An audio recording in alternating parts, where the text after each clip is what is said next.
Hi everybody and welcome to Heel Heat. My name is George Coles and on this episode we're doing a top 10. Topic of the top 10? Top 10 sitcoms. This comes to me as a recommendation from our good friend Steve Tatanani. Thank you very much, Steve. A couple weeks ago I did one on my favorite cartoons. He suggested this. I wanted to space him out a little bit because primarily we talk about pro wrestling here. For the list I didn't include any cartoons that are also somewhat sitcoms, so something like The Simpsons, Family Guy, South Park, they're not on here. This is going to be very subjective. These are my 10 favorite. This is my top 10. You may have something different, just so you know. This is my opinion. If you have a different opinion, I'd love to hear it. With that being said, let's jump right into it. Number 10, That 70s Show. This was a show that going into it I had low expectations of. I didn't think it was going to be as funny as it was. It seemed like it would just be silly. However, you get drawn into it, whether it be the relationship between Eric and Donna, or Kelso and Jackie, or Hyde and Jackie. And I know, I don't want to talk too much about Hyde. We'll get into other people when we get there too. Or greatness on the show, not necessarily the people that were in it. Fez, which was my favorite character, well, other than Red Foreman. Red Foreman was my absolute favorite character on the show. Fez was amazing too. I mean, it was just a great ensemble cast, and I think they did a really good job of taking something that could have been stupid in concept and making it very memorable, making a historic run with it. I thought this was an awesome show. That's why it's on my list. Now, number 9, the original hit show from Fox, Married with Children. This is a show that really put Fox on the map and really kind of changed a little bit of what TV was at the time. There really wasn't a show like Married with Children before that, and you would see similar shows after. Even to this day, there's shows that kind of have some of the same qualities. Instead of being an upper class or a well-to-do family, or even if it was a lower class family that was portrayed in a positive light, this was a family that were lower class. They were terrible people. They were terrible to each other, but you still felt the love through it. Growing up watching the show, being able to relate to someone like Bud Bundy, having a huge crush on Kelly Bundy, understanding because I knew people that were like Al and Peg Bundy. I knew people that were like the Darcys. Heck, I had people like that in my family. I think we all have. That's why this show resonated so much with people, because they were so relatable, because these guys were just lovable losers. Just a funny show, one of the great shows in Fox's history. I absolutely loved it. I still have a big crush on Kelly Bundy. Christina Applegate, if you're watching this, I mean, you're probably never going to, but if you are, hit me up. Going from that, our number 8, a show on the other side of the spectrum, Friends. Friends was a little bit more upper class, Manhattan 20-somethings that turned into 30-somethings, trying to make their way in the world, built on the relationship between the 6 main characters, Phoebe, Ross, Rachel, Monica, Chandler, and Joey, with all the ancillary characters as well. And it was based off of how they interacted with each other and the absurd situations they could be put in with each other. This was another show that I didn't really want to like because it was so squeaky clean and positive and nice and not anything like at the time that I wanted to watch. At the time, I'm a kid that's listening to Wu-Tang Clan and listening to Nirvana and Rage Against the Machine, Alice in Chains, Nas, and here comes this show about basically upper class white people, and it's just funny. It still holds up to this day. I think it's one of the funniest shows of all time, hence why it's on my list. Going from that, our number 7. Huge disclaimer here. Much like I said with Hyde, there's going to be at least one cast member in here that's done some reprehensible things. Probably one of the most reprehensible celebrities of all time, and that's The Cosby Show. Bill Cosby allegedly did some very terrible things. I don't want to get sued, but you absolutely can't deny the impact of The Cosby Show. This is another show, much like Married with Children, but in a opposite universe where you related to the kids, you related to the parents. Everyone had a family member that was like Claire Huxtable, that was that matriarch that just cared about everybody. My best friend's mom, Pat, she was just like Claire Huxtable. She was so warm, so loving, so caring. Everybody had a little bit of one of the kids there, whether it be Sandra or Denise or Rudy. If for some reason Malcolm Jamal Warner's character's name is slipping my mind right now, but we all had some kind of quality that we could relate to somebody on the show. Like I said with the Married with Children class, we had these people in our family. These people were our friends. You felt the love of the show, and again, I'm specifically not talking about that person, but you can't deny how funny he was on the show as well. Just a great show, kind of marred by the controversy now, but one of the funniest shows of all time in my opinion. I'll go from that, our number 6, Home Improvement. I loved watching this show. I can tell you right now, I still remember this came on Tuesday nights at 9 p.m. I remember that because while the show was on the air, and God, she's gonna kill me if I bring this up. I was a teenager, my first real girlfriend. I was dating a girl named Jen, who's a really good friend of mine right now. She's been a lifelong friend at this point. But this was when we were both teens and dumb, and, that didn't work out, but we stayed friends. But anyway, back to the story. So I was dating Jen, and Jen had a hard curfew of 9 p.m. So every night on Tuesday, I would have to walk her home, which was probably 5 minutes or so from my house. Not very long at all. Get her in, have her, because as young kids, you want to spend as much time as you can together.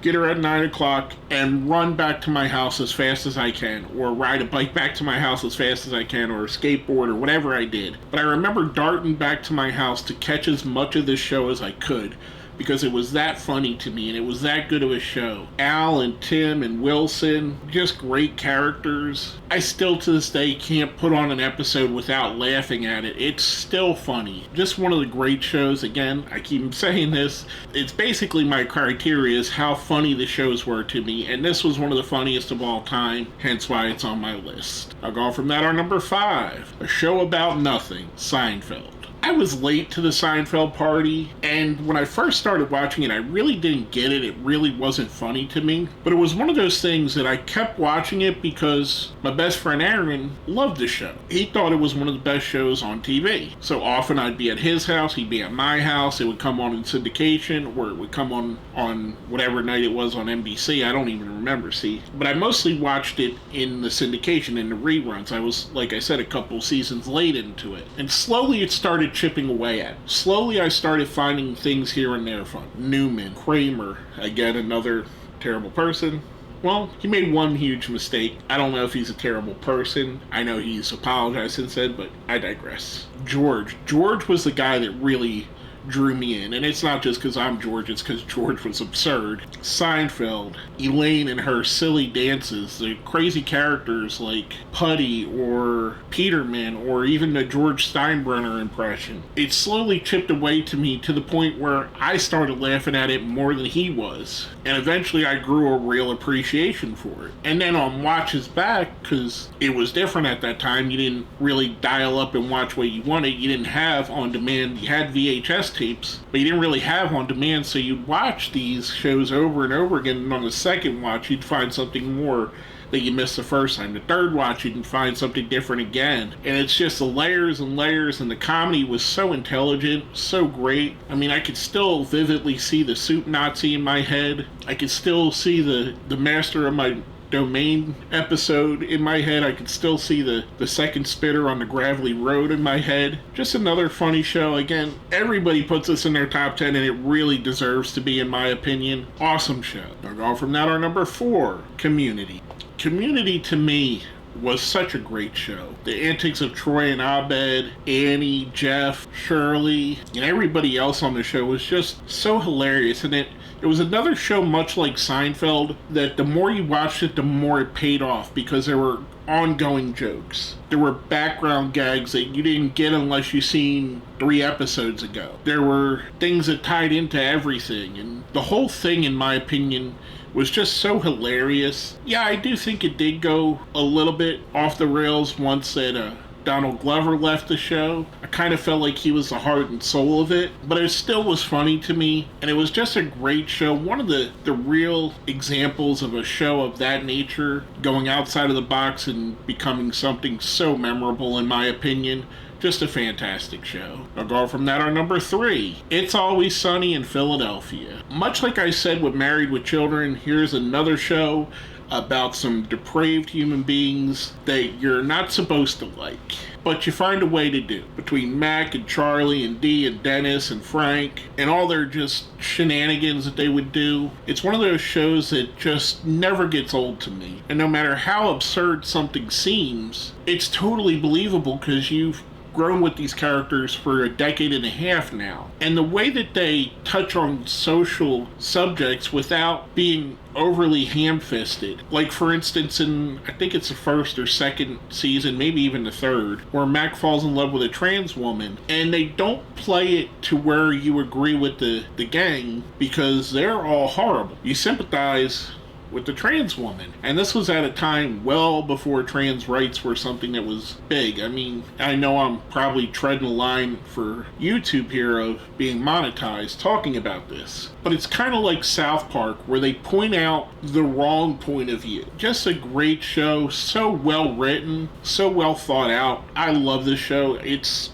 one of my favorite shows I've ever watched, hence why it's this high on my list. Now going from that, our number 2, The Office. It's another great show. I mean, what can you say? You got Michael Scott, one of the great characters in TV history. Jim and Pam, one of the great love stories in sitcom history. Dwight, another great character. Stanley, Angela, Kelly. I mean, the whole ensemble is just great. It's one of those shows that really set the genre on its head with the mockumentary style, which we still see to this day. Shows like What We Do in the Shadows borrowed from that, Modern Family borrowed from that style. I think it's personally the best one of those style. Just a fantastic show with such great comedy in it. I mean, just Steve Carell himself. If it was just him on that show, it would be a legendary show. But you add in all the other people and all the crazy exploits of Dunder Mifflin, just fantastic in my opinion. Now, before we get to our number 1, there's a little thing here we call the best of the rest. Basically, it's stuff that was considered for the top 10 but didn't quite make it. First up, Three's Company. This is a show, again, that by the time I watched it, it was already off of the air. I watched it in reruns and syndication. And it's one of those shows where you watch it as a kid and you get the comedy, you laugh at some of it, but then you watch it an adult and you get a lot of other layers. You pick up on subtleties that weren't there when you were a child that you missed. And just the absurd situations between Jack and Janet and Chrissy and the Ropers and Mr. Furley. It's just one of those shows that's so timeless. I often say there's two kinds of people in the world: people that like the Ropers and people that like Mr. Furley, and it's the line of delineation. I like them both. I think they're both hilarious. What a great show, hence why it was considered. Didn't quite make it though. Last but not least on the best of the rest, Martin. This show was so great. Martin Lawrence, in my opinion, is one of the funniest human beings that's ever lived, and the cast that he had with him, Tommy, Cole, Gina, BDB, I mean, it was all just such great characters, such well-written characters. Brub Man from the 3rd floor, 5th floor, whatever floor it was, I know I butchered that. Just a fantastic show, and a very, at the time, felt like it was on the cusp of pop culture. It was so fresh and so different. For someone like myself that grew up in the hip-hop generation, that's a hip-hop fan, this was really one of the first hip-hop sitcoms. And I know there was like Fresh Prince and other ones, but this one didn't feel like they forced that narrative. It just felt like these were people that you hung out with. Just a fantastic show. Like I said, I think Martin's one of the funniest human beings ever. One of the great shows. Unfortunately, it didn't quite make the list. Now, before I get to my number 1, if you think I left a sitcom off the list, put something too high, something too low, let me know down in the comments. While you're there, smash that like button, share the video, subscribe if you haven't. If you see where it says join, that's how you become a member. It definitely helps out the channel if you'd like to do that. With all that being said, my number 1 sitcom of all time, Cheers. What can you say about Cheers? Whether it be the love story of Sam and Diane, the friendship of Cliff and Norm, the innocence of Woody or Coach, the intellectual nature of Frasier. I mean, it was just one of those shows that you really felt like the theme song said. You wanted to go where everybody knows your name. You wanted to sit down and have a beer with Cliff and Norm. You wanted to talk baseball with Sam. You wanted to get Carla to serve you and be surly to you. Just one of the shows, in my opinion, that will always stand the test of time. I don't care if you watch Cheers for the first time today or it's the 1000th time through. you're going to find something funny in each and every episode. To me, it gave the most bang for your buck. It's the funniest show I've ever seen. That's why I put it at my number 1 on the list. I absolutely love the show. Like I said, if you think I put something too high, something too low, let me know in the comments. If you made it all the way to the end, let me know what your favorite sitcom is. Put your favorite sitcom down in the comments. With that being said, my name is George Coles, and this has been another Heel Heat Top 10.